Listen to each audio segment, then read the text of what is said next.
I always say personal finance is personal. Make it very personal. Take what resonates and leave what doesn't.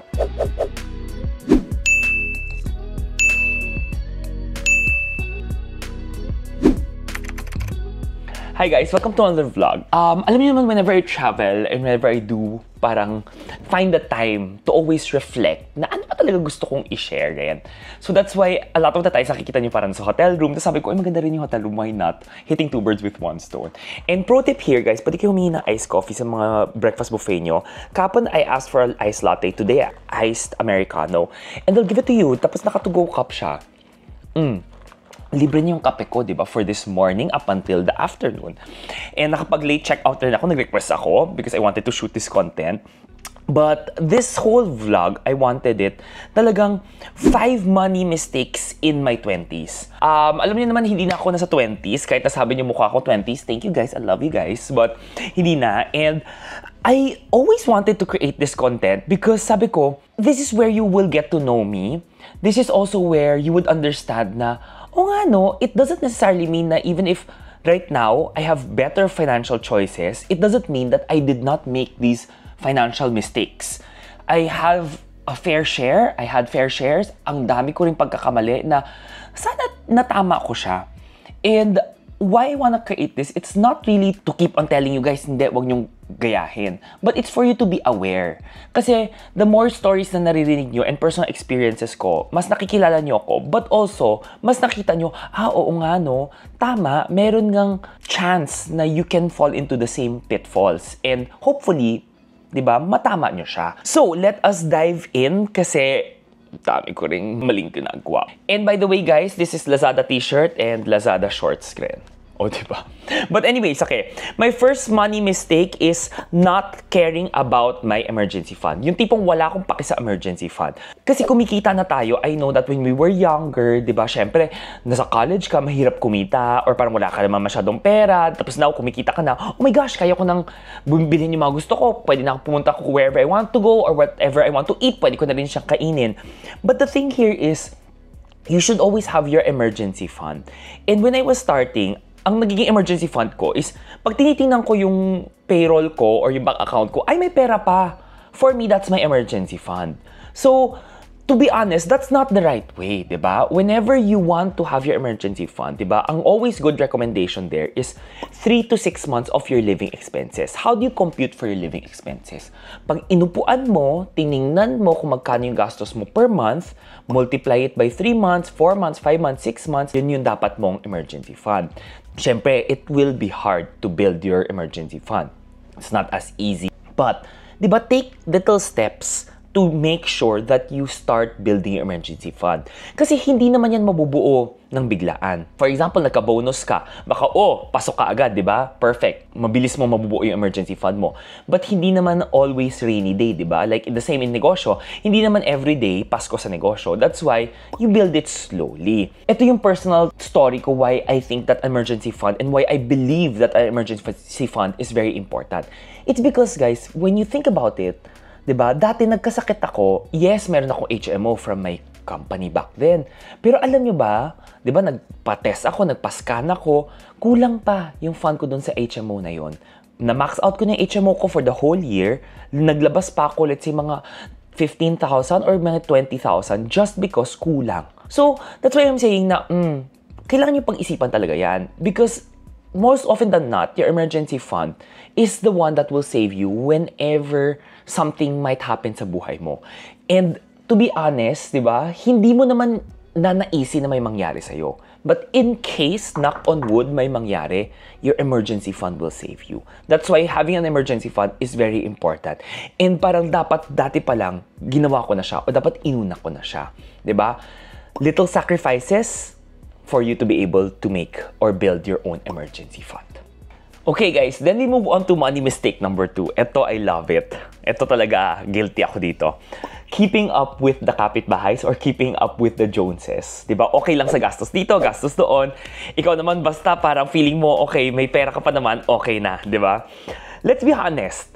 Nabili ko lahat ng mga gusto ko when I started. Naalala ko nga, I always tell this story kung nakirinig yung mga other podcasts where I was able to share. My first paycheck, actually, binila ko na isang bag kasi gusto ko talaga ng bag na yon. But it doesn't necessarily mean that, di ba, laging I deserve mentality. Kasi feeling natin, lahat na lang, deserve natin to, naghirap naman tayo, nag-work naman tayo. But at the back of your mind, you have to also think, if what you're doing, what you're buying, is something that you really want, or is it not something that you really want, but because you want to show it to the world, na eto ka, eto yung meron ka, ang galing-galing mo, I can look rich. Ganon, di ba? To be honest, guys, I personally, and if you've been following me for the longest time, you know that growing up, di ba, syempre, I was a very big kid. I have my personal insecurities, di ba? And I was not really somebody na parang, I'm not the quote-unquote cool kid, di ba? Syempre, ako yung tipong parang, nabully rin ako. So, it's something that is personal to me. But, you know, I don't regret any of it. It's because it made me grittier, di ba? Parang, hindi, kakayanin natin. We have to prove our worth. But syempre, from time to time, lumalabas yung insecurities ko na yon. And it's something that it took me very long to be able to really be comfortable with myself. And I can't say that there's an easy way for you to be comfortable with yourself. It's really a process. It's really self-love. It's self-understanding. It's really admitting who you are and then being comfortable with yourself. That's my personal take. But to be honest, ganyan din talaga yan. Going to the office, di ba? Syempre, pag nakita mo yung mga office mates mo, ang gaganda ng mga bags sila doon. Personally, bag hug ako, di ba? You would also want it. Then, biglang dati nag-uso rin yung mga rubber shoes, di ba? Yung mga Nike Air Force One ba yun? O Nike, yung mga makakapal na Nike na shoes, ikaw lang parang, parang gusto ko rin siya. But the question is, gusto mo ba talaga siya? Is it your style, di ba? So parang, you might also think of those things that hindi mo rin sure kung talaga bang ginagawa mo siya for yourself because you want it, you find happiness in those things, or you might be doing it because other people have it and ayaw mo ring mahuli. So you have to ask yourself that question. You have to catch yourself. Kasi sa lahat ng mga binibili ko, a lot of the times, parang, yes, gusto ko rin naman siya, pero paminsan, napapa-question din ako, gusto ko talaga siya or gusto ko lang maki-in.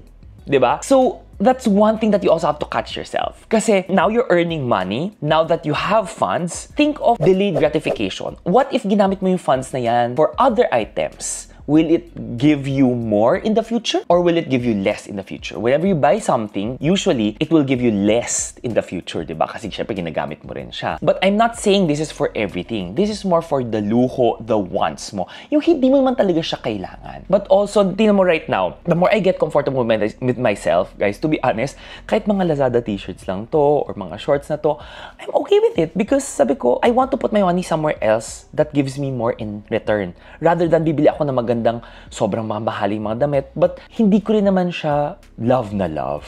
It's the same way that I love what Remit said he was teaching. You know, you put things or you spend money on things that will make you happy. I always want to add plus, budgeted lang siya dapat, but save on things that really doesn't make you that much happy. For example, I like to stay in nicer hotels, ba? Good hotels whenever I travel. So, 1 day, 2 nights, pwede ako magmahal na hotel. Then the rest, I can just save na mas budget-friendly hotels siya. Or, whenever I eat out, I don't really like to eat steaks, di ba? So, I don't need to eat fine dining. I'm okay eating, di ba? Yung masasarap na food that is like sikat, hole in the wall, mura. But di ba, at least yung money na nagpapatuwa sa akin, which is like being able to stay in nice hotels, doon ko nilalagay yung budget ko. It's the same way with buying these things, di ba? Spend on things that makes you happy, that really brings value to you, but also don't do things for other people. Because sa lahat ng mga meron ako sa bahay nung nag-clean up rin ako, I always say, binili ko tong gamit na to because gusto ko talaga siya or for other people.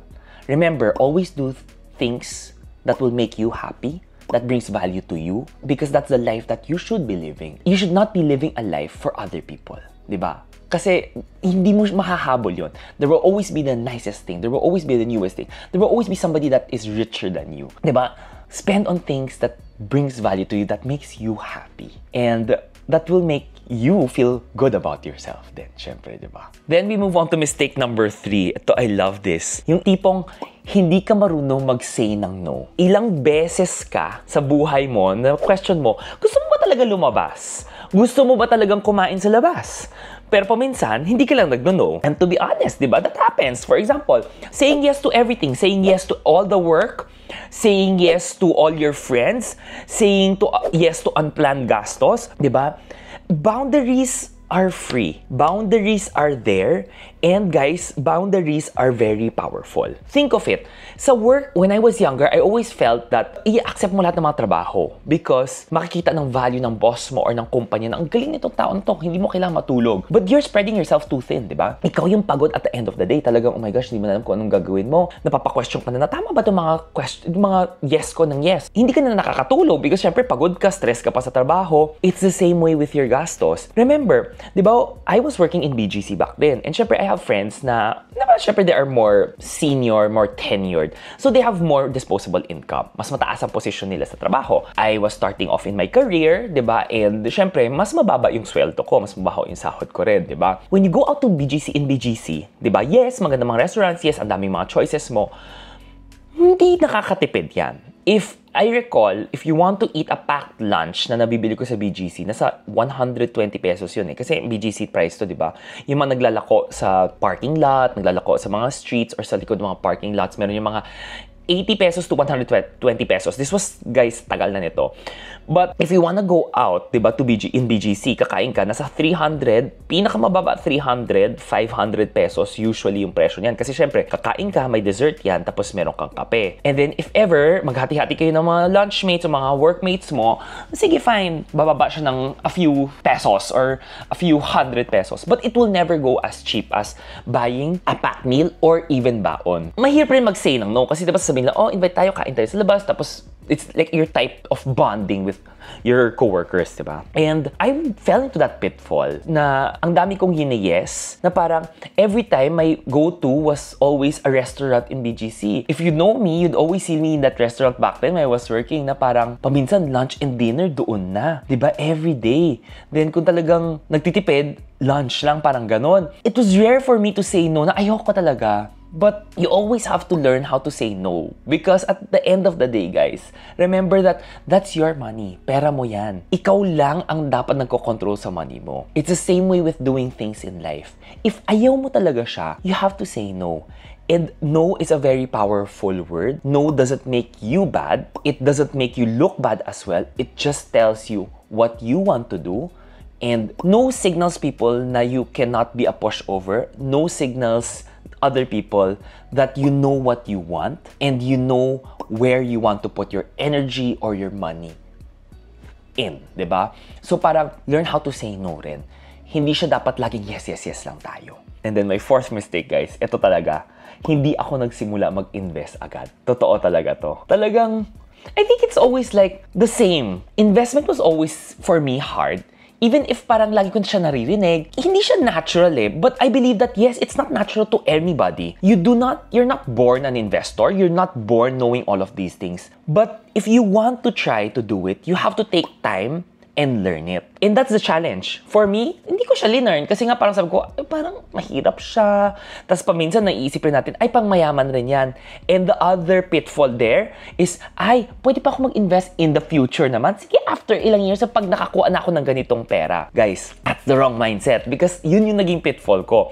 It was always, ay, pag matanda na lang na ako, pag mas marami na pera ko, pag lumaki na yung bonus ko, pag lumaki na rin yung sahod ko, pag nagkaroon pa ako or na-promote ako, it's always dependent on something. And when you always do that, ang nagiging problema doon is it will always move your checkpoint or your goal post, 'di ba? Parang sinabi mo, gusto mo pag nagka-bonus ka. Tapos minove mo na naman siya. Never ending yan pag mo-move. And pag nasanay ka doon, hindi mo na talaga mamimit yun because you keep on moving that goal post. Kaya, 'di ba? Think of it this way. If I was able to invest, let's say, kahit back then, MP2 man lang yan, nag-start ako nung 21 years old ako, how much money could I have had, diba? And the other thing there, the second thing with not investing early is not investing consistently. Kasi yes, nagbukas ako nung parang nasa 23 years old ako, bumili na ako ng insurance, nagbukas ako ng mutual fund. Ang nangyari naman doon, yes, may insurance ako. Yung mutual fund ko naman, once lang ako naglagay ng pera, never na again. So parang, hala, ano na nangyari dito sa money ko? Parang, up until now, parang 10,000 pesos yun. Hanggang ngayon, 10,000 pesos pa rin yung nandyan sa loob ng fund na yan. The good thing that I did lang was maybe a year after or 2 years after, nag-co-op ako. So parang at least yun, automatical ta sa sweldo ko. Kahit papaano, nakapag-ipon-ipon, nakapaglaan ng pera for my co-op, for my investment. But diba, a lot of those things, what if I started everything early on? And what if I bought mutual funds very early on and I became consistent with it? Alam mo, feeling ko that mga meron ako right now, years way back ko na-meet yun. Remember, when you invest, time will always be the greatest factor and time will always help you. Compounding interest will help you make your money grow exponentially. Yun talaga siya. Kaya parang sabi ko, dapat ginawa ko yan, di ba? Kahit 500 a month lang yan or 1,000 a month, what if I became consistent rather than, this month isa, tapos biglang pag naisip ko after 7 months, lalagay ulit ako, di ba? So parang, yun yung pagkakamali ko talaga, not investing early and not being consistent with it as well. And of course, last but not the least, guys, sinave ko talaga to sa last because sabi ko, ito talaga, importante. 5, it's really not starting intentional money management or not having a budget with purpose. Kung dati, di ba, like ko sinasabi, why? Admittedly naman, guys, I personally hate budgeting as well. I really don't like it. I mean, di ba, it's not fun, di ba? But some people find it fun. Pero a lot of people might not enjoy budgeting. But it's something that you have to do. I have all of these templates. Nandito po siya lahat yan. You can use it for free of charge, yung mga asset trackers na yan. I do it consistently now. It's because I need to know where my money goes. If back then, lahat ng way of managing my funds is like, nakita ko, nakatago yung mga bank accounts ko, meron dito konti, meron doon konti, meron dito. I know that, hindi naman ako magugutom kasi may pera pa ako dito, pwede ko siyang hugutin. It's never intentional. It's never budgeting with purpose, diba? It's always just like, alam mo yun, parang naglalaro lang tayo, naglalangoy lang tayo. So, wala naging hard goal for me na, I need to invest for my future.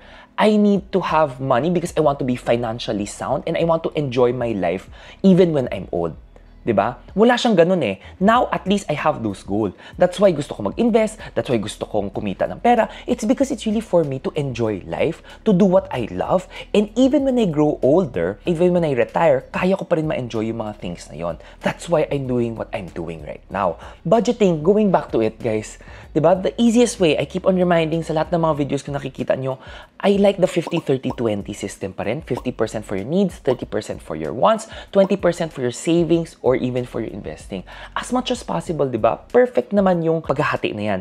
If you can save more, then save more. As you grow your money, as you earn more, and if you live di ba, parang frugally, na hindi ka naman keeping up with your Jones, hindi ka nagla-lifestyle inflation, lalaki at lalaki yung savings mo. For sure yan.